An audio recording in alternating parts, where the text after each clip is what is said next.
Hey everyone in YouTube land. Let's see. So today I was thinking about what my video should be about today, and I have decided to talk about the Poshmark app. I know they have recently started running commercials on local television, so you may be familiar with what Poshmark is, but if you're not, I'll give you a brief overview of what Poshmark is. So Poshmark is a clothing app, and I'm saying Poshmark. It's Poshmark, and it's an app that you can download, and they also have a web interface that you can use. And I think they both now have all the features. When they first started, it was only an app, and you could only post clothes on there and buy clothes on the app. And even on the website, it would direct you to the app. But that's in the past now. I'm not a spokesperson for Poshmark. I just really like the app. It's convenient and easy to use. So anyway, some of the tips that I will say, we'll start with selling on Poshmark first. So I sell on Poshmark quite a bit, and as you know from my previous videos, I like to sell my estate clothes finds on Poshmark. And what I have the luck with the most selling on Poshmark are designer bags, designer shoes, and just general designer labels. You know, people like having that label and paying an extra low price. We're in that type of economy right now where we all want to save $1, and I'm here to help you all save $1 or $2. So anyway, so my tips are for selling to get your merchandise first, or check out those estate sales. If you need tips on what to buy at estate sales, check out my estate sale video. And also, sometimes I have luck at thrift stores and garage sales, but I feel like you have to hunt a lot at thrift stores and garage sales. So if you have plenty of time, go to those two places and just, experiment with what kind of clothing that you would like to sell on your Poshmark store. So what I usually do is when I go to the estate sales, or when I'm about to post something online, what I do is I look up the price, I look up the label, I look up the price, and I look on Poshmark to see what other people are selling it for.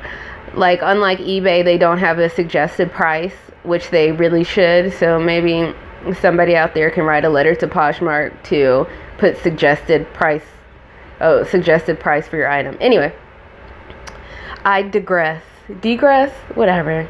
I don't know. On to the next selling tip.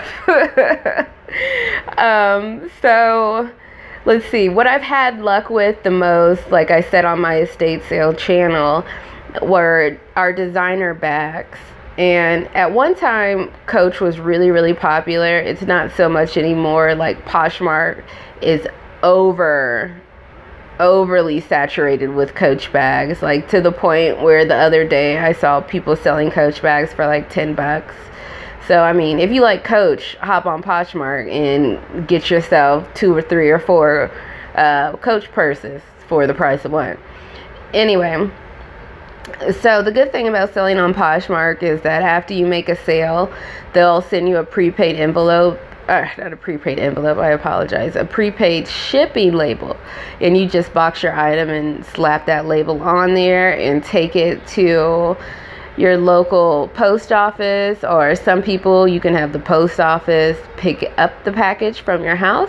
And it's as simple as that. And as soon as your customer gets the item and accepts the item, the money is deposited on your Poshmark account, which you can either keep the money there into that account, or you can transfer it to your bank account, which you've linked to Poshmark.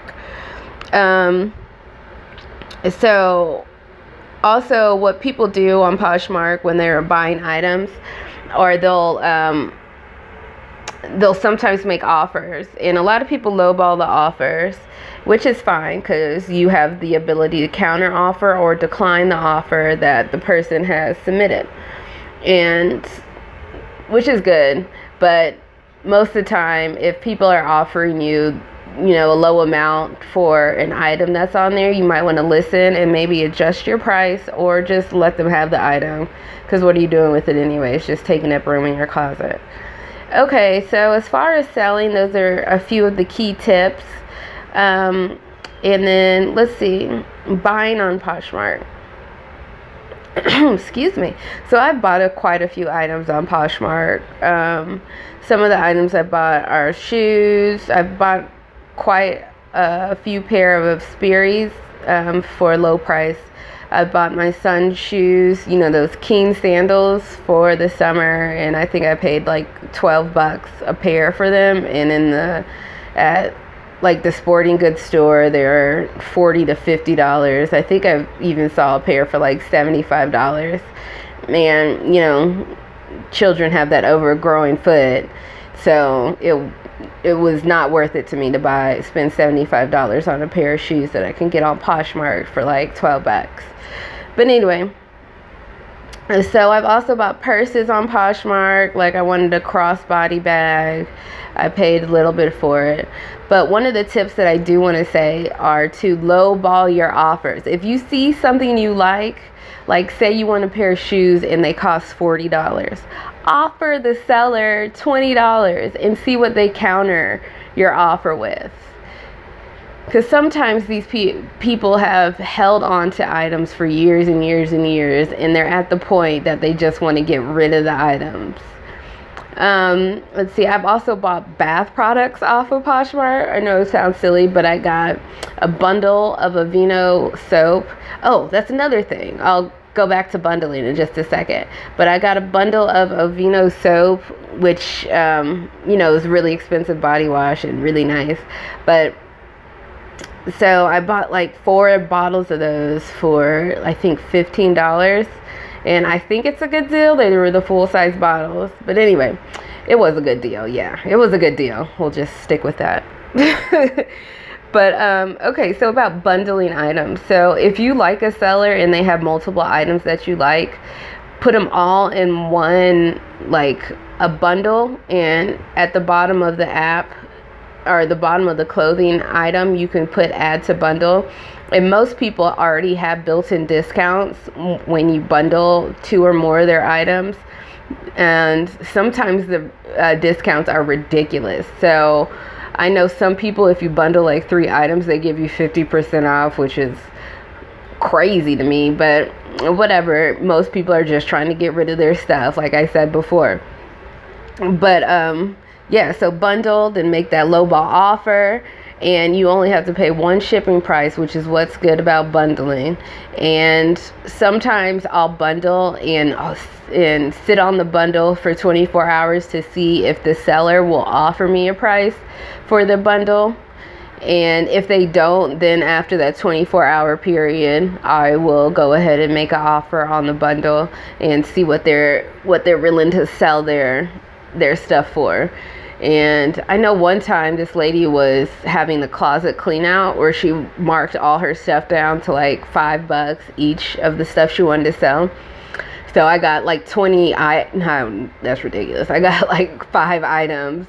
They were $5 each, and she ended up selling all of them for $15. And then when I got the package, there was extra clothing in there, which was real sweet. Whoever that lady is, shout out, thanks for the extra clothing. I used it. I used the clothing, and some of the clothes I put back on Poshmark. And that's another thing you could do. If you find someone who's cleaning out their closet and you know that you could take a good picture better than what you see on the Poshmark, go ahead and buy that bundle, and guess what? Resell it on Poshmark. Mark up the price to what you think somebody would buy it for, and see what you can do. So that's another good thing about bundling. Like I bundled some jewelry, House of Harlow jewelry, and I guess the girl either didn't know what she had or just didn't care. And I ended up reselling each piece for what I paid for the whole bundle. But anyway, that's my tip on Poshmark, and I hope you enjoyed the video. And I hope you guys are saving money out there. And Poshmark is a really good way to save money and make a little coin. So enjoy your day and make money and save money. All right. And don't forget to register to vote. All right. Talk to you soon.